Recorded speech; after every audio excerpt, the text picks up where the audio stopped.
കാരണം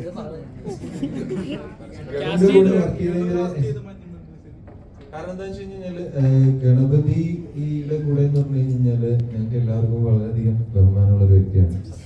കാരണം ഞങ്ങളുടെ കൂട്ടത്തിൽ ഈ ഇരിക്കുന്ന മറ്റാരെക്കാളും എനിക്ക് തോന്നുന്നു ഞങ്ങളുടെ എക്സ്പീരിയൻസ് കൂടുതലുള്ള പലരുടെയും പ്രായത്തിനേക്കാൾ വലുതാണ് ഗണപതിയുടെ എക്സ്പീരിയൻസ്. അപ്പൊ അതുകൊണ്ട് തന്നെ അദ്ദേഹം കൂടെ വർക്ക് ചെയ്യുന്നു, അദ്ദേഹത്തിന്റെ കൂടെ വർക്ക് ചെയ്യാൻ പറ്റുക എന്ന് പറയുന്നത് വളരെ അധികം ഞങ്ങൾ എൻജോയ് ചെയ്തിട്ടുള്ള ഒരു പ്രോസസ്സാണ്.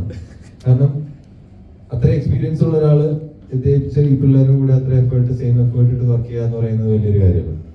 അപ്പോൾ വി ആർ സോ ഗ്രേറ്റ്ഫുൾ.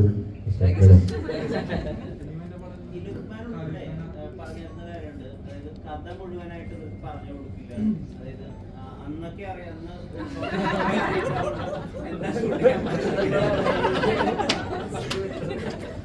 ആ പ്രോസസ്സിന്റെ കാര്യം എന്താ?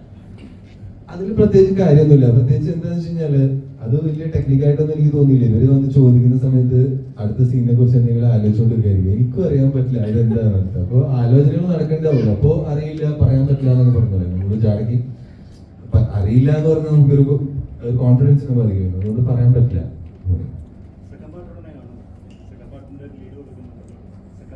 സെക്കൻഡ് പാർട്ടിന്റെ ഇല്ല, നമ്മൾ ഇതുവരെ ഒരു സെക്കൻഡ് പാർട്ടിനെ കുറിച്ച് ചിന്തിച്ചിട്ടില്ല നിലവിൽ.